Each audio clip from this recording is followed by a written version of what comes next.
Okay, this is going to be a review of TNA's Lockdown 2010.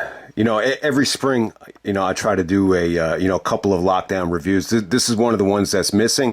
And it did seem like this is one of the, I don't want to say one of the most popular TNA shows, but I think it's definitely one of their more, polarizing shows. It's definitely memorable.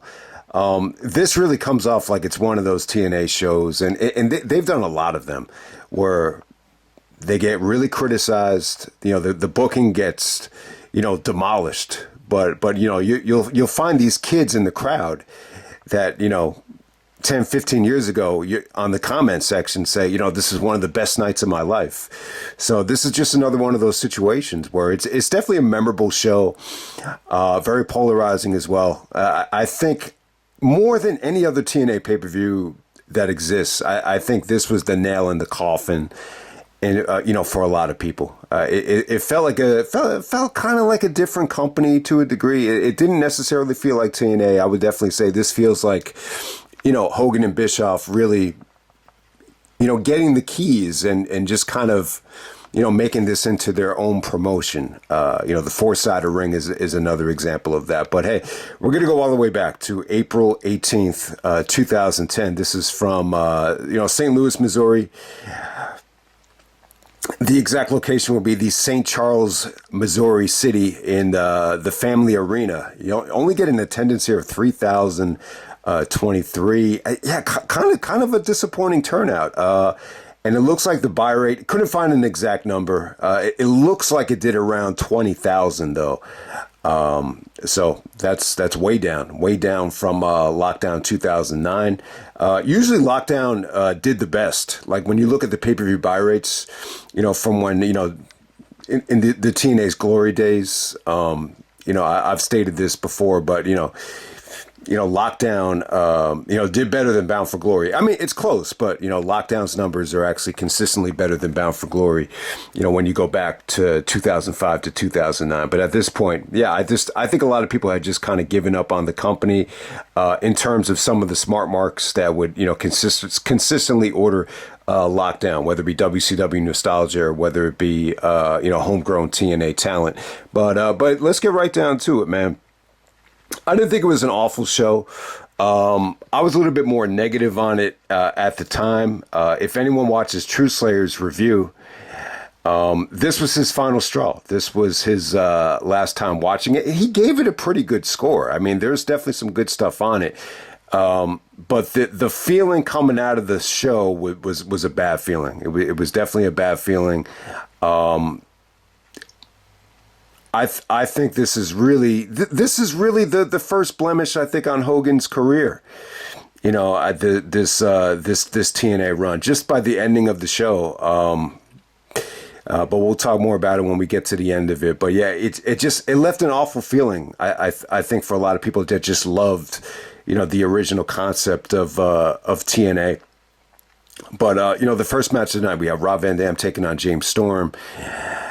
So every single match is inside of a steel cage, and with RVD and Storm, this is RVD. I think it's his TNA pay-per-view debut. I could be wrong about that, but I think it is. He would actually go on to win the TNA title. I think the very next night he actually beats AJ Styles. With Van Dam and Storm, this was actually. The winner actually gets the advantage in War Games and Lethal Lockdown. So, yeah, I mean, you definitely had something at stake. I didn't think it was a bad concept.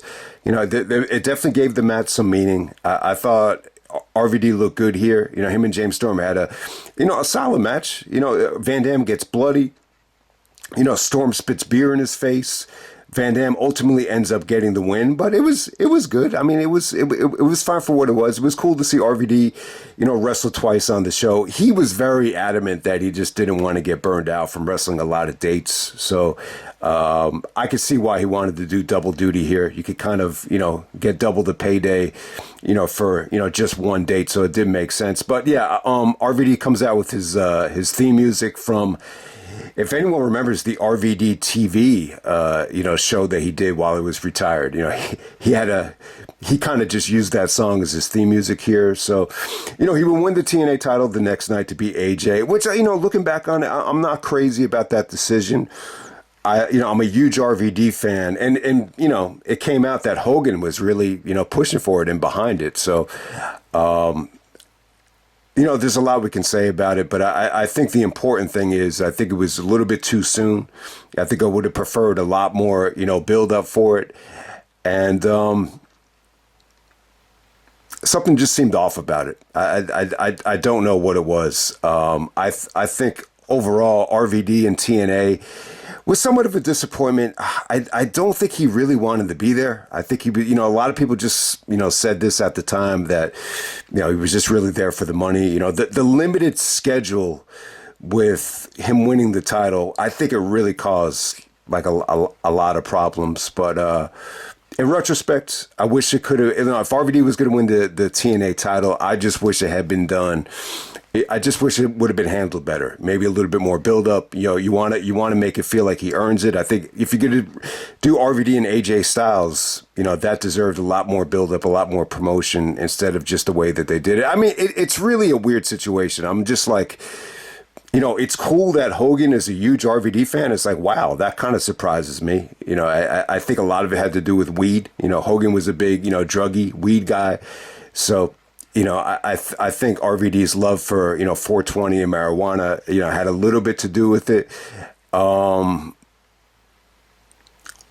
it's surprising that he would get behind someone like RVD. But yeah, it's cool that Hogan found him marketable and everything like that. But the timing was just bad. I just don't think this worked. To kind of rush RVD winning the belt. I guess the very next night on Monday, because they were running Impact on Mondays at the time. All right, next up we have an Xscape match. We got Homicide taking on Alex Shelley, Brian Kendrick, and Chris Sabin in a very, very short Xscape match. To win this match, you have to crawl over the top of the cage. I actually liked the match while it was going. I mean, the gripe about this is you got the Motor City Machine Guns, wrestling, against each other here, but they're still kind of branded as the Machine Guns. They're still dressed very similar. They're working together. So you got Brian Kendrick and Homicide basically working together. Kendrick actually gets busted open here, and it was going really, really well. But, Homicide basically baits, Kendrick in, and he actually ends up escaping the cage and kind of leaves Kendrick, for dead. So it was a pretty cool ending. It kind of makes sense for Homicide, to go for that type of ending if you really know Homicide, but it just felt a little bit too short. I think these guys were really hitting their stride, before this thing ended. And then next up we got Kevin Nash taking on Showtime Eric Young. Every single match is inside of a steel cage. So yeah, this is another steel cage match. But for some reason, the steel cage, the concept kind of, bothered me here because if, some of these matches had different stipulations. So, you really had to pay attention, like, especially like for Angle and Anderson, because some of these matches you had to escape, or you had to, or some of these matches you actually had, pinfalls be eligible for the finish. But with this match right here, Nash and Eric Young were developing, somewhat of a bond or a friendship. And then Nash turns on Eric Young and sides, with the Click, X-Pac and, Scott Hall. So the band is back together, and I think the stipulation was the winner of this match actually goes on to team with Scott Hall because, the 1, 2, 3 Kid, X-Pac, Sean Waltman does not show up here. Surprise, surprise. So you have that to deal with. Yeah, Nash gets in the ring here. This is when Eric Young was still young. I thought Eric Young looked good here. Nash sold for him a little bit. The drop kick came off great. He's working over Nash's leg. But Nash is doing double duty, so you know what to expect. Kind of like a lazy, lethargic performance. Nash actually goes over with, the jackknife.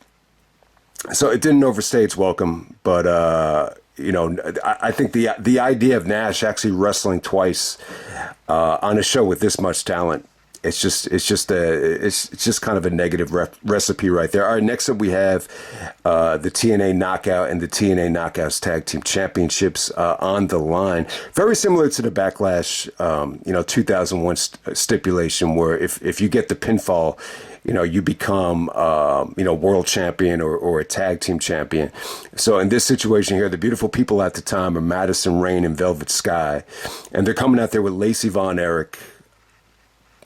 So you get to see the female Von Erich here. I didn't really get a great shot of her, and they're taking on Angelina Love and Tara. Yeah, you had some bad camera angles here. The cameras didn't really capture the finish here. That's my biggest gripe with the match. Tara at the time is actually, Victoria from the WWE. She's actually coming out with like spiders and spider dresses. There was this really big fat guy in the crowd that had a sign that said, "Tara is my future husband."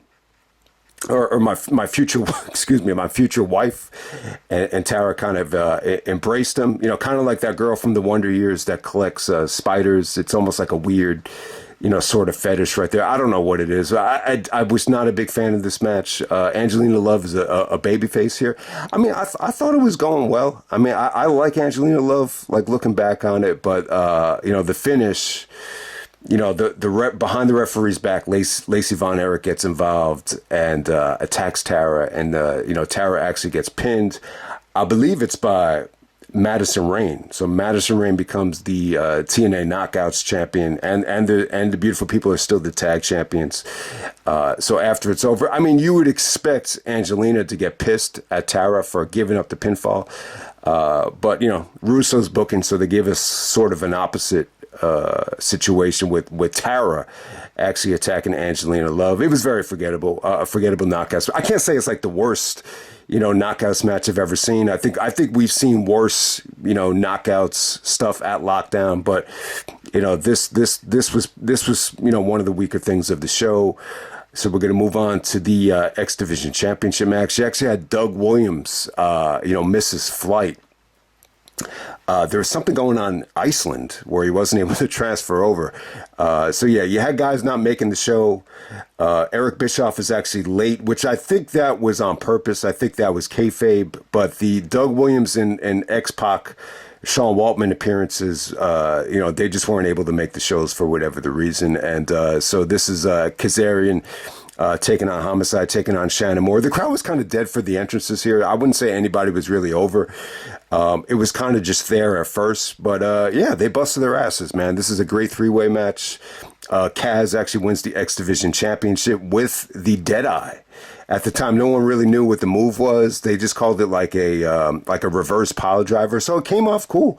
So if Hangman got the move from Kaz, you want to give Kaz credit. Kaz had some really good moments here. I mean, he was trying to go for the flux capacitor. He did the springboard leg drop. He actually reversed. I want to say it was he tried to do a reverse pin on Shannon Moore, and then at the same time he caught Homicide for a Northern Light suplex. I mean, it was sweet, and give Shannon Moore credit, man. He still had some juice at this time. Homicide was okay here. It kind of felt like a random match to me. I think. Trying to think here. I guess Doug Williams would have been in Homicide's spot. So Kaz, give Kaz credit. This is kind of an under the radar X Division Championship win for Kaz. I know he won the X Division title a lot of times, but this might have been the second or third time he had won it. We're gonna move on to the Falls Count Anywhere street fight. Okay, so it's a steel cage match, but you could pin either tag team anywhere. So we got Team 3D, the Dudleys, Brother Devon and Brother Ray, taking on Kevin Nash and Scott Hall. The band, I guess X-Pac was supposed to be in this spot. So they kept it very quick. They just wanted to kind of get this thing done. I mean, they were fighting out in the crowd for a lot of the match to kind of, play up to the stipulation and everything. They kind of trapped Brother Ray, Bubba, outside of the cage. Eventually Nash goes right by the door, and then Brother Ray has the chair and smashes Nash with it and is able to get inside the cage. And then once he gets inside the cage, it's just a Team 3D show. I gotta say, Team 3D was over. Scott Hall just looked kind of lethargic here. Scott actually takes the 3D through the table. I just don't think, yeah, Nash just couldn't really do much, once this thing got back into the ring. So, yeah, I mean, give 3D credit. I thought the crowd was hot for them. This definitely felt like more of a, mainstream audience than a smart mark audience, and that kind of benefited 3D, to be honest with you. All right, next up we have the match of the night. Arguably Kurt Angle's best steel cage match ever. And I'm going to say maybe like the last amazing Kurt Angle singles match we've ever gotten. I know Kurt's had some great tag matches. I mean, you want to go to Slammiversary 2012. He definitely had some good stuff in 2012. But could anyone think of a Kurt Angle 4.5 star, near 5-star classic? I don't know if you could find one. I really don't know. So Kurt Angle and Mr. Anderson, formerly known as Mr. Kennedy. Anderson was pretty, heavily pushed under the Bischoff and Hogan regime. I think they found him charismatic. I think the blonde hair definitely helped. I think they thought he was different. And the mic skills, the video package here, I thought it was good. True Slayer was saying that the feud kind of sucked. I don't remember it that well. I know they had a couple of matches leading up to this thing. They actually had a ladder match, for the keys of this match. So, a lot of the feud just kind of featured, Anderson getting the upper hand and slicing open Kurt Angle with a chain medal that was actually given to him by a military soldier who had been going through a divorce and had been, going through some rough times. So this is the Kurt Angle that's very patriotic and paying homage to the troops and the military. If anyone remembers, when Angle was feuding with Cena as a heel, they decided to have him just say anything. So he's like, I could say anything I want, and these stupid idiots will still cheer for me. And he said, screw the troops. He's like, their troops have been over there for years, and what have they done? When this situation here, Angle is very patriotic. Well, it was good. I mean, it does make sense. He's Mr. USA. He won a gold medal for our country, and so a lot of the feud here really had to do with. That little medallion that Angle was wearing around his neck, and Anderson was like, "Man, you keep bringing that thing out to the ring. I'm gonna keep using it as a weapon." And so Anderson actually wins that ladder match, and he actually gets the key. So very important here in this steel cage match, and this always kind of went under the radar for me. I think TNA could have done a better job of making this feel important and setting it up that the only way to win this match is by escaping the cage. You can't, make Anderson tap out. You can't win by submission. You can't win by pin. You got to escape the cage, either over the top or you got to, go through the door. So Anderson gets the advantage and he's able to come out with the key. And Angle must have had like a backup key. There must have been 2 keys here because Angle eventually throws the key into the audience. But the important thing is here, it's a great match. I mean, it's really, really good stuff. I mean, I think Anderson came to play. It's funny, their original relationship kind of got off to a rocky start from what I remember when Mr. Kennedy got suspended. He went on TV and was lying about steroids and a whole bunch of other shit. And Angle was actually quoted as saying, "What an idiot!" And so he goes from calling Anderson an idiot to being one of the greatest of all time. I mean, this is another guy that Angle praised. It seems like Kurt Angle named like 10 guys as the greatest of all time. I'm not going to say that he named Anderson in that list, but you get the point. He eventually, Anderson definitely won him over, and they had a great match here. But yeah, I mean, it was good stuff. I mean, if you take away the moonsault, and even if you take away like some of the great high spots in this match, the match definitely had some great, wrestling. I thought it had some great symbolism as well. On the finish, even, Angle's able to bring out the medallion and to kind of choke Anderson out with it and spit in his face. And so, if you're going to escape through a door, you kind of have to have like a creative finish. There's several times where Angle, could have won this thing easily, but he wanted to make Anderson suffer. So I think, back in the day, I kind of compare this to the Benoit cage match because of the moonsault and because of the German. But I also compared it to the Shane McMahon match, and I was kind of like, why would I compare it to that? I think that the idea of Angle kind of toying with Anderson, I think that's the only reason I said that. But man, Angle, yeah, he was still great, man. I think at this time, Angle started earning like everybody's respect again. Initially when Kurt went to TNA, like a lot of people, kind of saw him as a politician and, maybe keeping down Joe. But I think at this point, I think Angle still had a lot of demons in terms of, some of the stuff he was able to get away with in terms of drug use and medications. But in the ring, like he was still great. Like he was still getting the job done. And, you would still really, you would definitely say like Angle's, like, even though there's somewhat of a complacency, being happy to stay in TNA, he's still really carrying the company and really, this is probably TNA's match of the year in 2010. I mean, it's not just the stunts here. It's the storytelling, the wrestling, the German suplexes, the transitions. I mean, I thought he made Anderson look good. Anderson had a lot of, acts of desperation where he's giving Angle the finger, baiting him back in, giving him the low blow. And the mic drop was a good finish. It's almost like a flatliner, and he uses that inverted swanton. I think Anderson looked good here.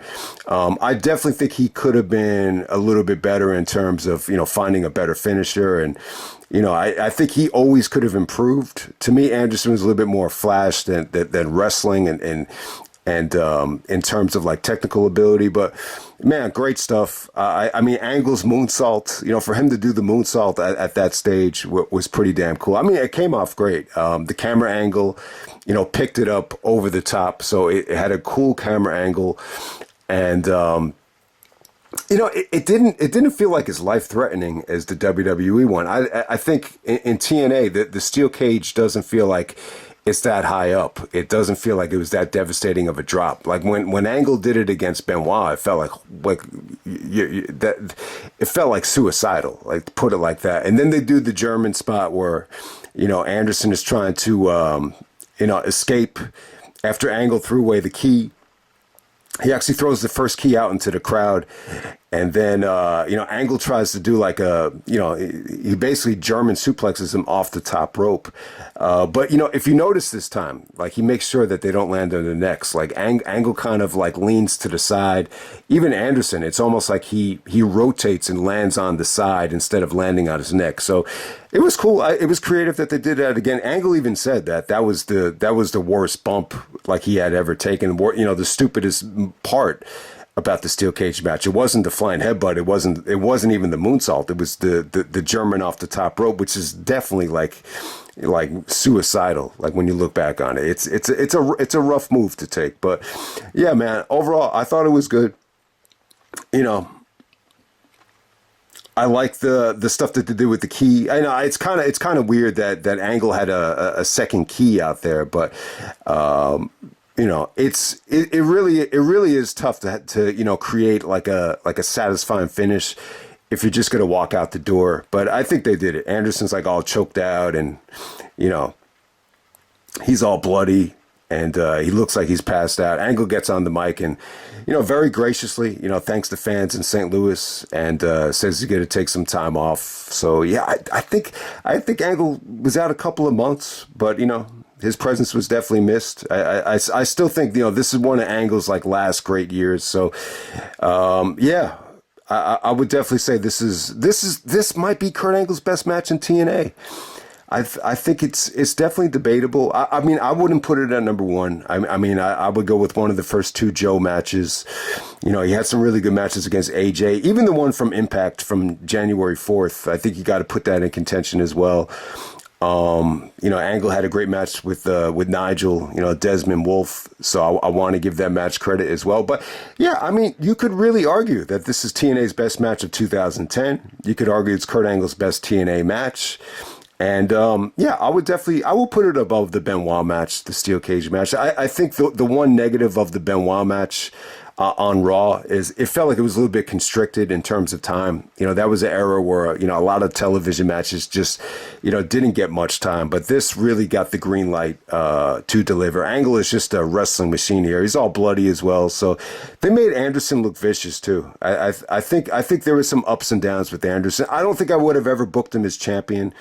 I really don't think I would have. But it was, I think TNA was a nice little career resurgence for Mr. Anderson. There's no doubt about it. He definitely deserved to be a player. I don't know if I would have, put enough stock in him to be champion, feuding with the guys that he feuded with.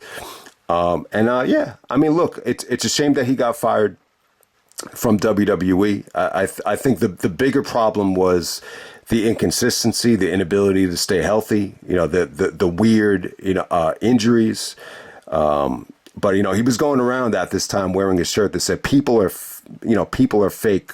Pro wrestling is real and people are fake. I think a lot of that was motivated by, the way he got fired. I think Triple H was the one kind of pushing for it, but I think it was really like Cena. Cena was the one that warned Randy about the funniness of his style, and then when Randy almost came close to getting injured, I think that was the final straw. And I think Triple H is the one that had to actually, push for it. But it was ultimately it kind of triggered from Cena.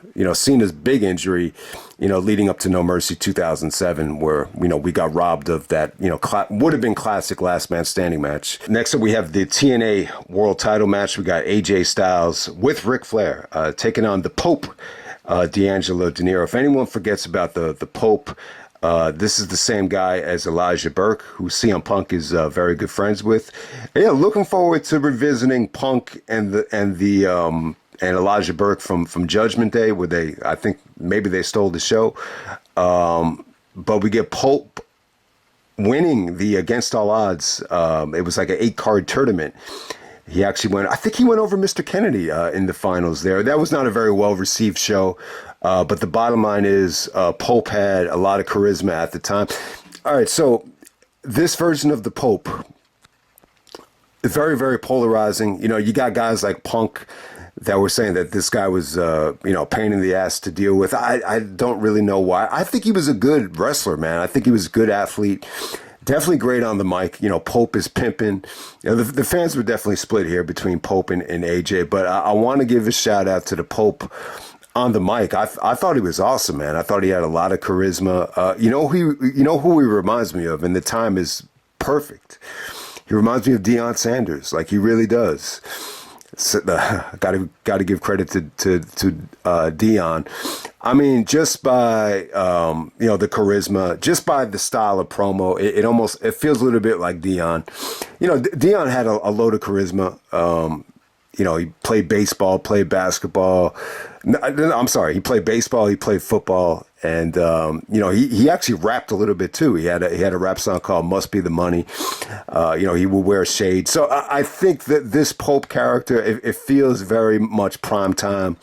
Deion Sanders inspired, and the timing. I said the timing is perfect because his son was the story of the NFL draft. I mean, he didn't get drafted that high. He fell in the draft. I think a lot of it has to do with Deion. I think he cast like a huge shadow, no matter who was going to pick him. So I think that has a lot to do with it. But, I think what made Deion great in terms of charisma is just, the ability to connect with, the younger generation. They would actually have him on the NFL Network, and they would have him just, interview guys that had a great game. And even if these guys were a little bit nervous with the media, he would make them feel comfortable. Like he would get on TV, he'd be like, "You had a great game, baby." He's like, "Tell me about the game." He's like, how'd you do it, baby? Like, he would really make guys feel comfortable. And I think with the Pope, he took a little bit of the mannerisms, I think from Deion. So onto the AJ Styles part of it here. He's with Flair. He's dressing up in a robe. He's wearing earrings. He's coming out with girls. Yeah, this didn't work well for me. I don't think AJ and Flair was definitely a natural fit. I mean, I definitely get it. I think a lot of it is just Russo, inspired.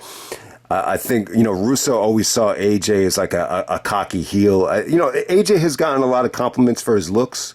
I remember when he won the Ted Petty Invitational in 2004. I think it might have been one of the Rotten brothers, either Axel Rotten or Ian Rotten. I know they used to run that promotion. When AJ won, maybe one of the best, maybe the best tournament ever.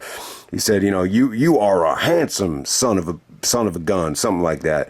So, maybe that was the idea, that AJ should be cocky because he's a better wrestler, better athletic than anybody, better looking than, most guys. So they tried to make AJ into this, like, cocky, arrogant prick that's better than everybody. That's really not AJ Styles to me. I don't think AJ cares about fame and, hooking up with different women to cheat on his wife and be, what Flair was. I definitely don't see that. He's a born again Christian and all that stuff. But hey, I get the point though. I could definitely connect the dots. I think it was probably worth a try.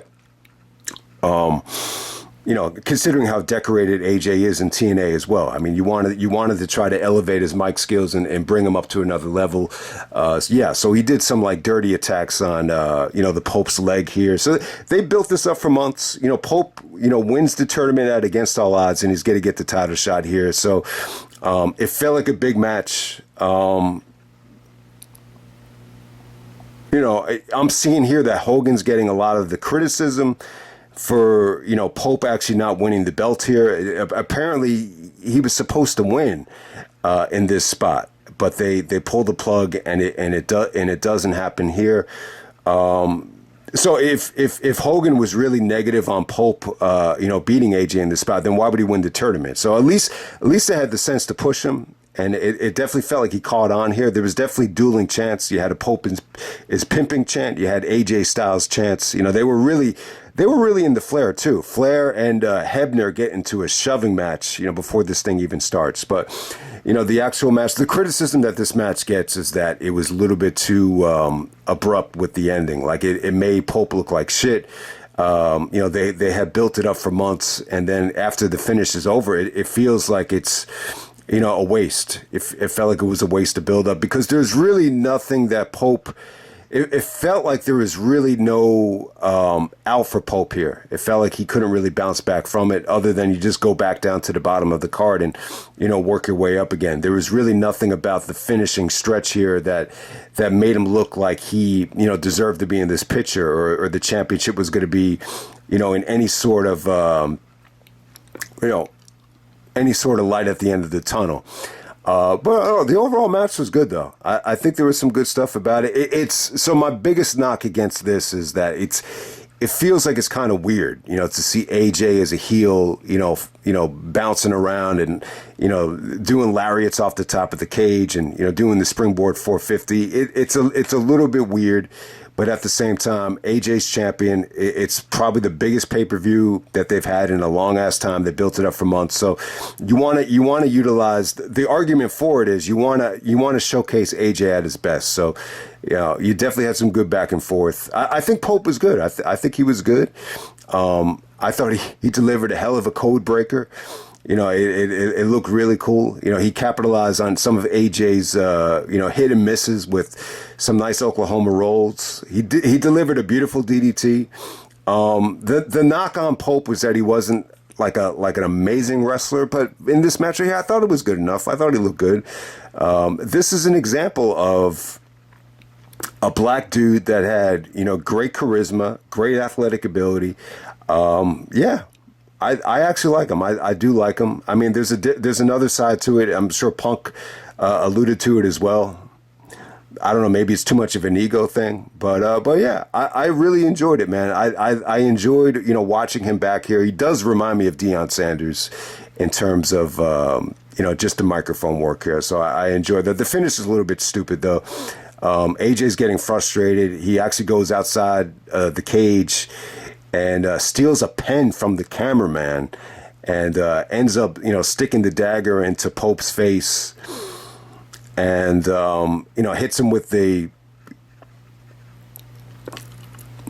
discus lariat. And then he nails him with the Styles Clash right after that. So It's kind of a weird finish. I mean, it's almost so. So the only way I could see this as as a solid finish is if you're going to steal a page out of the Joker's playbook. If anyone remembers the Joker from the Jack Nicholson Batman movie, he had a line where he said, "The pen is mightier than the sword." I don't know. I don't see any connecting the dots with AJ Styles and the Joker here, so it's a little bit of a weird finish. But hey, AJ wins, and so the way AJ lost the belt the next night against RVD basically tells me that this was not the plan. I think, if watching this back, just seeing the way that RVD wins the belt the next night, I would say that Pope was probably scheduled to win this match. And I think you would have had a charismatic black champion, and see what you can do there. So a lot of the black audience they have a nickname for Hogan. They call him Hard R Hogan, which is kind of funny, but it is what it is. I'm a huge AJ fan, so I don't think this is like the worst decision in the world. But I will say, looking back on it, that the whole situation with AJ being a heel with Flair was very unnatural. I think that's one of the things about Lockdown 2010. I think there was a lot of guys, like, whether it be AJ, whether it be RVD, whether it be Sting, whether it be Jeff Hardy, the fit, Jeff Hardy down the road when he turned heel, the fit as them as heels was just not there, like, for me, and especially with this match right here with AJ Styles. Okay, next up we have the Lethal Lockdown match. This is Hogan's team versus Flair's team. Yeah, I loved Flair's promo backstage. I thought that was great. Hogan cuts one with Christy Hemme, which I really didn't care for it. I thought the best part of the promo was Christy Hemme's hair. That's how bad it was. But yeah, moving on. We have Abyss, Jeff Hardy, and Jeff Jarrett with Rob Van Dam on Team Hogan.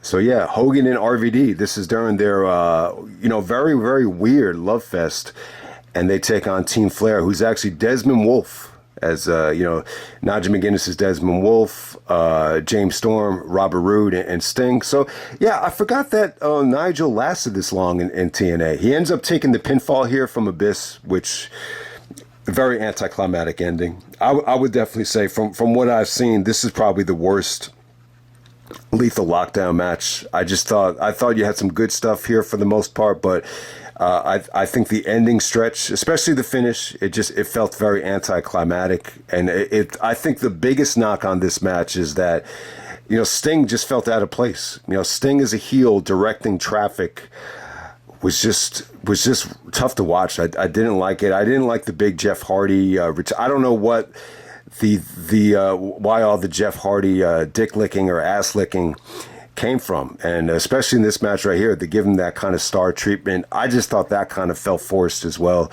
They do this big angle where Jeff Hardy actually gets attacked. I think it's supposed to be Sting that attacks him, and eventually he does come out and he challenges Beer Money, to the top of the cage, and then unrealistically he puts both guys, through a table after jumping off a ladder. It was a pretty uneventful Lockdown, spot. Usually AJ busts out something unique in these moments, but, Jeff had to kind of fill AJ's void there. I just didn't think it came off great. I just think it came off, kind of forgettable. But hey, man, there's people in the crowd that actually love this show and, will probably find a spot like that memorable. That's like an example of a spot that probably comes off good live, but when you watch it back on a pay-per-view, it's kind of forgettable. We had some interesting interactions here. I think the idea of Jeff as a babyface wrestling for Hogan just seems totally out of place. It totally just doesn't feel natural. Jarrett takes an awesome bump, getting kicked out of the cage from Beer Money. I actually thought that came off great. Interesting to see RVD and Nigel work together. That was really interesting. They worked a lot in this match. Never really was a big fan of the whole Desmond Wolfe name. I don't know exactly why. I think maybe Nigel wanted the fresh start. The WWE thing with him failing the physical, was a dark shadow. So maybe it was Nigel's doing that. He wanted to just have a fresh start. The other thing I could think of is TNA just wanted to own the name for intellectual property rights. That's probably the more accurate thing to say. But yeah, I mean, I thought RVD came. He came off good here. The fans weren't too excited to see him because they had already saw him. So RVD really wasn't that over tonight. And this is the same city where he main evented. His first, title match was in St. Louis at No Mercy 2001. So he's nowhere near as over he was when he faced Austin and Angle in that triple threat. But yeah, I thought he busted his ass though. He definitely bladed hard. He got busted open from Storm earlier on, and Beer Money's targeting the injury. So it's not like he didn't work hard. The Abyss seemed a little bit out of place too. He's wearing like Hulk Hogan's colors. He's got like a ring that Hogan gave him, some Hall of Fame ring, if I'm not mistaken, something like that. So yeah, I mean, it was a little bit of a cheap match. So everybody really knocks the ending of this thing. Eventually once this thing broke down, Flair actually comes into the ring, and then Hogan comes out, and then Bischoff comes out, and it looks like they're going to do a big like Bischoff swerve, and then Bischoff ultimately hands Hogan a pair of brass knucks, and goes to work on Flair. Flair gets like a bloody mess. Hogan's ramming him into the steel cage. It doesn't get booed, and it doesn't like generate any sort of heat. But if you were watching this thing live, you just say to yourself, man, this kind of sucks. I mean, look, you're gonna put Hogan and Flair against each other. From a live fan's perspective, you probably want to see them out there. It's just you just didn't want to see the match end like this, and especially when you think about TNA being the the alternative, the cool brand. It just wasn't a good look, for Hogan. For some reason, I just feel like this for as much credit as Hogan deserves, for elevating the sport or the form of entertainment. He deserves just as much criticism for just blemishing it, just delegitimizing it. There are people out there that, when you mention pro wrestling to them, they think of Hogan and they laugh. And it's because of things like this. I don't know why. He looked like a shell of himself even here. It just looks like a clown, trying to operate in the ring. It's as simple as that. But hey, some of the fans did enjoy it. Very similar to a WrestleMania 9 moment where, some of the audience is still, warped in the Hulkamania days. But, I don't know. I mean, I've had some ups and downs, with Hogan. I think you want to give him credit, for making the WWE and WrestleMania what it was. You also want to give him credit for, making WCW profitable with NWO and the heel turn. It's like, he struck gold twice there. And then the bounce back at WrestleMania 18 with all that nostalgia. It's like, to me, like that's the third mountain he climbed, was that, that resurrection. I think SummerSlam 2005 is another one, even though there was some politics involved and, some back and forth with Shawn. That was really an awesome like feud and moment for Hogan. I think it just should have ended there. I think this TNA run was a big mistake. I think, some of the stuff that transpired after TNA, was bad. I don't know if he's ever going to recover from, some of the things that have leaked, whether it's racism, whether it's politics, or whether it's, greediness with the unions. I mean, there's so many knocks against Hogan that he's really had like a fall from grace. I would say that it's almost like OJ level. Like it's that bad. I mean, one of the things about Benoit, before everything happened, he was such a stand-up guy. Like he had such a great reputation. Punk said like he could see that happening, but I think at the end, Punk didn't get to deal with the best version of Benoit. You probably saw glimpses of the negative Benoit after Eddie had passed away, and I think that's the Benoit that Punk experienced. But when you're talking about a fall from grace, obviously Hogan didn't murder anybody the way OJ did, but it's really it's very similar in terms of just, the popularity was just insane, in the, late 70s going into the 80s or whatever. Same with OJ. And man, it is a incredible fall from grace, and it all came crashing down at Netflix, this past year. So yeah, this show is not going to age well for everybody because of the Hogan stuff, but the positives are it's a star-studded show. Yeah, it definitely felt like at this time, like a lot of guys saw TNA as a place where you can make a lot of money, you could be on a lot of drugs, you had a little bit of freedom, you could be a little bit complacent.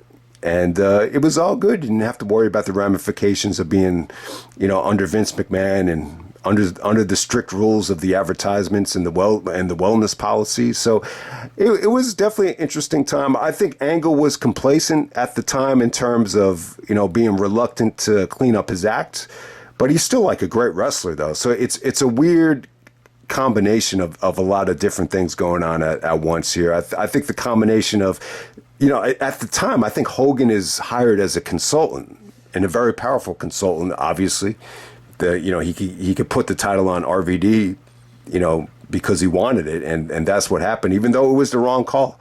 I'm a huge RVD fan, but this run that RVD had in TNA was really disappointing, because I don't think his heart was in it, and him wrestling a limited schedule as champion, it wasn't a great fit. It just wasn't a great situation. But they have Hogan as a consultant. You got Eric Bischoff as president. You got Vince Russo as the booker. Jarrett is kind of like the odd man out here. And you say to yourself, well, why would you make this decision, and why didn't you fight Dixie on the decision to bring Hogan in? A lot of people just, even AJ said it. Everything Hogan touches turns to gold. So you got to give it a try. And then AJ had said something else where, when you look back at Hogan's politics, so AJ kind of saw both of it. I think, some of the negatives and the positives that Hogan can do. But you say to yourself, what the fuck happened in 2009? The company was profitable. They were making more money from the ratings and the television in 2009 than any other year. So why was there why was there so much desperation to change everything? I don't know, man. I really don't know. I mean, I think when you go back to 2009, the pay-per-views were a mess. The ratings were good, the interest was good, but anytime they got on pay-per-view, I think a lot of them just, didn't deliver. And they made a lot of mistakes with Joe. I think they made a lot of mistakes with, some of the, celebrities that they would bring in. The decision to put the belt on Foley, I think was a big mistake. But hey, I wish back in 2009, I would have been really curious to see how far Jarrett could have, took this thing if he had just kept going. The main event mafia was obviously profitable, but if they probably just cleaned up a couple of things and maybe just made the pay-per-views a little bit better, it would have been interesting to see how far Jarrett could have, rode this wave. But instead, I think ultimately, there's still kind of like a honeymoon period here with bringing Hogan and Bischoff in. But I think this is really the start of the, overall decline, to be honest with you. But let me just end it right there, man. That's Lockdown 2010. Definitely going to have some, different opinions on this show. But I hope everybody enjoyed the review. Sorry this was so long, but yeah, it's kind of an eventful show for a lot of good reasons and bad reasons. But yeah.